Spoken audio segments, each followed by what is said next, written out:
আসসালামু আলাইকুম রহমতুল্লাহি বারকাত আলহামদুলিল্লাহ আলহামদুলিল্লাহ ওয়াহদাহু লা শারীকা লাহু ওয়াসসালাতু ওয়াসসালামু আলা মান লা নাবিয়্যা বাদা। সুপ্রিয় দর্শক শ্রোতারা, আজকে আমি আপনাদের সম্মুখে কসমের ব্যাপারে আলোচনা করতে যাচ্ছি।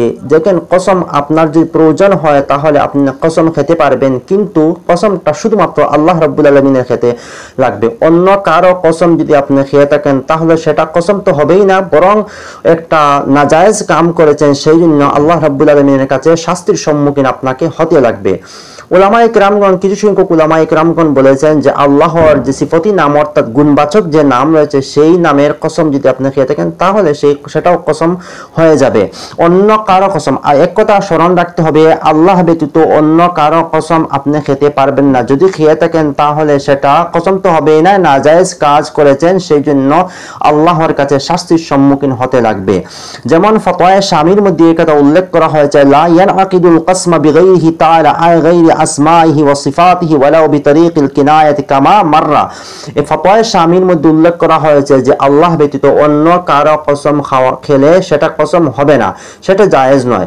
এখন একজন ব্যক্তি যদি কসম খেয়ে নিয়েছে, তারপরে কসমটা যদি ভেঙে দেয় তাহলে তার উপর যে কাফারা আসবে সেটা কিরকম আসবে, কেমন হবে কাফারাটা, সে ব্যাপারে সূরা মায়দার মধ্যে আল্লাহ রাব্বুল আলামিন বলেছেন, লা ইউআখিযুকুমুল্লাহু বিল্লাগwi ফি আইমানিকুম ওয়ালাকিন ইউআখিযুকুম বিমা আকাদতুমুল আইমান ফাকাফারাতুহু ইতআমু আশরাতি মাসাকিন মিন আওসাতি মা তুতঈমুনা আহলিকুম আও কিসওয়াতুহুম আও তাহরিরু রাকবাতিন ফামান লাম ইয়াজিদ ফাসিয়ামু সালাসাতি আইয়ামিন যালিকা কাফারাতু আইমানিকুম ইযা হালাফতুম। সূরা মায়দার মধ্যে আল্লাহ রাব্বুল আলামিন বলেছেন যে কোন ব্যক্তি যদি কসম খেয়ে কসমটা ভেঙে দেয় তাহলে তার উপর কাফারাটা আসবে তিনটা পর্যায়ে। প্রথম যে পর্যায়টা রয়েছে, প্রথম যে অপশনটা রয়েছে সেটা হচ্ছে একজন গোলাম আপনাকে আজাদ করতে লাগবে, অর্থাৎ একজন কৃতদাস আপনি স্বাধীন করে দিতে লাগবে, কৃতদাস কিংবা কৃতদাসী। এখন এই কৃতদাসের প্রচলনটা আমাদের সমাজের মধ্যে নাই, তাই আমাদের হাতে রয়েছে শুধুমাত্র দুইটা অপশন। একটা অপশন হচ্ছে যে আপনি যদি সামর্থ্যবান হয়ে থাকেন তাহলে আপনি 10 জন গরিব কিংবা মিসকিন মানুষকে 2 বেলা আপনাকে খাবার দিতে লাগবে, কিংবা তো তাকে কাপড় দিয়ে দিবেন। কাপড়টা কিরকম হবে, আপনার সমাজ অনুযায়ী যে একজন মানুষের শরীরটা ডেকে যায় এই পরিমাণে আপনি 10 জন মিসকিনকে আপনি কাপড় যদি দিয়ে থাকেন তাহলে আপনার হয়ে যাবে, কিংবা তো 10 জন মিসকিনকে 2 বেলা খাবার দিলেও খাবারটা আপনার কাফারাটা আদায় হয়ে যাবে।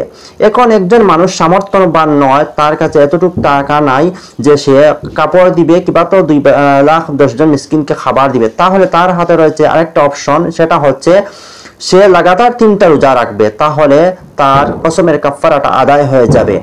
এখন রোজা যে রাখবে সেটা লাগাতার রাখতে লাগবে। একটা কথা মনে রাখতে লাগবে যে রোজা রাখবে যে সে লাগাতার রাখতে লাগবে। একটা রোজা রেখে একটা ছেড়ে দিয়ে তারপরে 2টা যদি রাখে তাহলে হবে না, পুনরায় তাকে আবার 3টা রাখতে লাগবে। অর্থাৎ যে 3টা রোজা রাখবে সে লাগাতার রাখতে লাগবে, গ্যাপ হলে আপনার হবে না।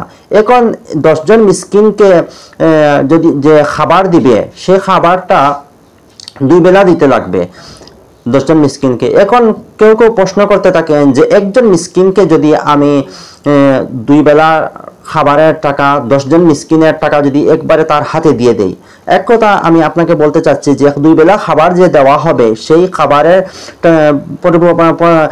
বদলে যদি আপনি তাদের হাতে মিসকিনদের হাতে যদি আপনি টাকা তুলে দেন তাহলে সেটাও হয়ে যাবে। আপনি একটা অনুমান করে যে 1 বেলা খাবার খেতে হলে কতটুকু টাকা লাগবে সেই পরিমাণে আপনি যদি তাদের হাতে টাকা তুলে দেন সেটাও হয়ে যাবে। 10 জন মিসকিনের হাতে টাকা দিলে আপনার কাফারাটা আদায় হয়ে যাবে।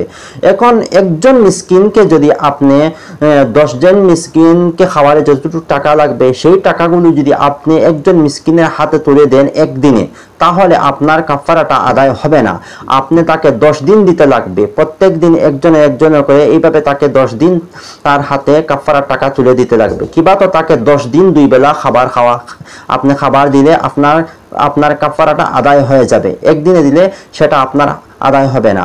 আর একটা কথা বলতে চাচ্ছি যে মানুষেরা কসম খেয়ে থাকে, অনেক সময় অনেক লোকেরা খেয়ে থাকে যে মার কসম কিবা তো বাবার কসম, এরকম ভাবে কারো আল্লাহ ব্যতীত অন্য কারো কসম খাওয়া জায়েজ নয়। যদি খেয়ে থাকেন তাহলে আপনি ভীষণ একটা শাস্তির সম্মুখীন হতে লাগবে, যেটা শরীয়তের মধ্যে উল্লেখ করা হয়েছে। শরীয়তের মধ্যে শুধু জায়েজ দেওয়া হয়েছে আপনার প্রয়োজন হলে, শুধুমাত্র এমনি আপনি কসম খাবেন না সেটা ভালো নয়। আপনার প্রয়োজন হলে, দরকার হলে যদি কসম খেতেই লাগে তাহলে শুধুমাত্র আল্লাহ রাব্বুল আলামিনের কসম খেতে লাগবে, অন্য কারো কসম খাওয়া জায়েজ নাই।